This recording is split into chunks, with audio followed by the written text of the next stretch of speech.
Chapter 3. The Wild Wood. The mole had long waited to make the acquaintance of the badger. He seemed, by all accounts, to be such an important personage, and though rarely visible, to make his unseen influence felt by everybody about the place.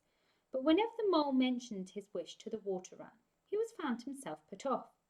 "It's all right," the water rat would say. "Badger'll turn up some day or other. He's always turning up, and then I'll introduce you. The best of fellows. But you must not only take him as you find him, but when you find him." "Can you ask him here? Dinner or something?" said the mole. "He wouldn't come," replied the rat simply. "Badger hates society and invitations and dinner and all that sort of thing." "Well then, supposing we go and call on him," suggested the mole. "Oh, I'm sure he wouldn't like that at all," said the rat, quite alarmed. "He's so very shy, he'd be sure to be offended. I've never even ventured on to call on him at his own home myself, though I know him so well. Besides, we can't. It's quite out of the question, because he lives in the very middle of the wild wood." "Well, supposing he does," said the mole. "You told me the wild wood was all right, you know." "Oh, I know. So it is," replied the rat evasively. "But I think we won't go there just now. Not just yet. It's a long way, and he wouldn't be at home at this time of year anyhow. And he'll be coming along some day now, if you'll wait quietly." The mole had to be content with this. But the badger never came along, and every day brought its amusements, and it was not till summer was long over, and the cold frost and the miry ways kept them much indoors, and the swollen river raced past outside their windows with a speed that mocked at boating of any sort of kind, that he found his thoughts dwelling again with much persistence on the solitary grey badger, who lived his own life by himself, in his hole in the middle of the wild wood. In the winter time the rat slept a great deal, retiring early and rising late. During his short day he sometimes scribbled poetry or did other small domestic jobs around the house. And of course there was always the animals dropping in for a chat, and consequently there was a good deal of storytelling and comparing notes on the past summer and all its doings. Such a rich chapter it had been, when one came to look back on it all, with illustrations so numerous and so highly coloured.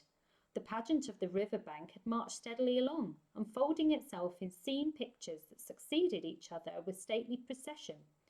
Purple Strife arrived early, shaking luxuriant tangled locks along the edge of the mirror, whence its own face laughed back at it.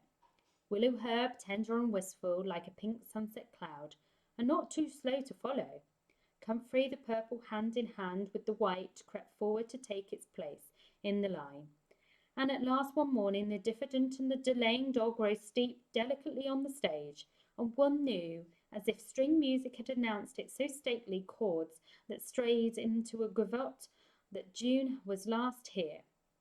One member of the company was still awaited, the shepherd boy for the nymphs to who, the knight for whom the ladies waited at the window, the prince that was to kiss the sleeping summer back to life and love. But when meadow-sweet debonair and the odorous and amber jerkin moved graciously to his place in the group, then the play was ready to begin. And what a play it had been! Drowsy animals snug in their holes while wind and rain were battering at their doors, recalled still keen mornings an hour before sunrise, when the white mist, as yet undispersed, clung closely along the surface of the water. Then the shock of the early plunge, the scamper along the bank, and the radiant transformation of the earth, air, and water, when suddenly the sun was with them again, and the grey was cold and colour was born and sprung out of the earth once more. They recalled the languorous siesta of the hot midday, deep in the green undergrowth, the sun striking through the tiny golden shafts and spots, the boating and the bathing of the afternoon, the rambles along the dusty lanes and the long through yellow cornfields, and the long, cool evening at last, when so many threads were gathered up, so many friendships rounded, and so many adventures planned for the morrow. There was plenty to talk about on those short winter days when the animals found themselves round the fire. Still, the mole had a good deal of spare time on his hands, and so one afternoon, when the rat was in his armchair before the blaze, was alternating dozing and trying over rhymes that wouldn't fit, he formed the resolution to go out by himself to explore the wild wood, and perhaps strike up an acquaintance with Mr. Badger. It was a cold, still afternoon, with a hard, steely sky overhead, when he slipped out of the warm parlour into the open air.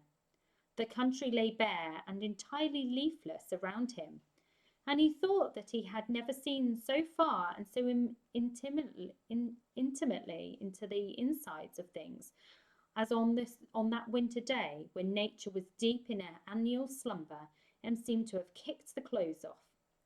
Copses, dells, quarries, and all hidden places, which had been so mysterious mines for exploration in leafy summer, now exposed themselves and their secrets pathetically, and seemed to ask him to overlook their shabby poverty for a while, till they could riot in rich masquerade as before, and and entice him with the old deceptions. It was pitiful in a way, and yet cheering, even exhilarating. He was glad that he liked the country undecorated, hard, and stripped of its finery. He had got down to the bare bones of it, and they were fine and strong and simple.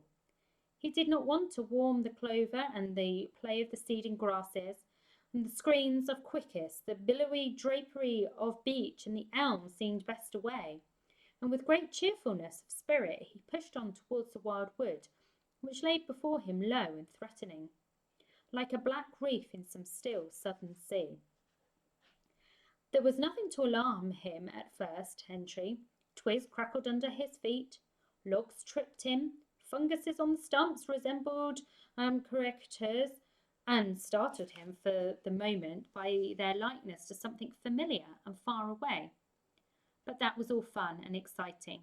It led him on, and he penetrated to where the light was less, and the trees crouched nearer and nearer, and the holes made ugly mouths at him on either side. Everything was still now. The dusk advanced on him steadily, rapidly, gathering in behind and before, and the light seemed to be draining away like a floodwater. Then the faces began. It was over his shoulder, and indistinctively, that he first thought he saw a face, a little evil wedge-shaped face, looking out from him from a hole. When he turned and confronted it, the thing had vanished. He quickened his pace, telling himself cheerily not to begin imagining things, or there would be simply no end to it. He passed another hole, and another, and then yes, no, yes, certainly a little narrow face with hard eyes had flashed up for an instant from a hole and was gone. He hesitated, braced himself for an effort, and strode on. Then suddenly, and as if it had been so all the time, every hole, far and near, and there were hundreds of them, seemed to possess its face, coming and going rapidly, all fixing on him glances of malice and hatred, all hard-eyed and evil and sharp. If he could only get away from the holes in the banks, he thought, there would be no more faces. He swung off the path and plunged into the untrodden places of the wood. Then with the whistling began. Very faint and shrill it was, and far behind him when first he heard it, but somehow it made him hurry forward. Then, still very faint and shrill, it sounded far ahead of him, and made him hesitate and want to go back. As he halted in indecision, it broke out on either side, and seemed to be caught up and passed on throughout the whole length of the wood to its furthest limit. They were up and alert and ready, evidently, whoever they were, and he was alone, and unarmed, and far from any help, and the night was closing in. Then the pattering began. He thought it was only falling leaves at first, so slight and delicate was the sound of it. Then as it grew, it took a regular rhythm, and he knew it for nothing else but the pat, pat, pat of little feet, still a long way off. Was it in front or behind? It seemed to be first one, and then the other, then both. It grew and it multiplied till every quarter of it listened anxiously, leaning this way and that. It seemed to be closing in on him. As he stood still to the hearken, a rabbit came running towards him through the trees. He waited, expecting it to slacken pace, or to swerve from him to a different course. Instead, the animal almost brushed him as it dashed past, his face set hard, his eyes staring. "Get out of this, you fool! Get out!" The mole heard him mutter as he swung round a stump and disappeared down a friendly burrow. The pattering increased till it sounded like sudden hail on a dry leaf carpet spread around him. The whole wood seemed running now, running hard, hunting, chasing, closing in round something or somebody. In panic, he began to run too, aimlessly, he knew not whither. He ran up against things, he fell over things and into things, he darted under things and dodged round things. At last he took refuge in the deep, dark hollow of the old beech tree, which offered shelter, concealment, perhaps even safety, but who could tell? Anyhow, he was too tired to run any further, and he could only snuggle down into the dry leaves which drifted into the hollow in the hope that he was safe for the time. And as he lay there, panting and trembling, and listened to the whistlings and the patterings outside, he knew it was at last, in all its fullness, that dread thing that other little dwellers in the field and hedgerow had encountered here, and known as their darkest moment, that thing that Rat was vainly tried to shield him from, the terror of the wild wood. Meantime, the Rat, warm and comfortable, dozed by his fireside. His paper of half-finished verses slipped from his knee.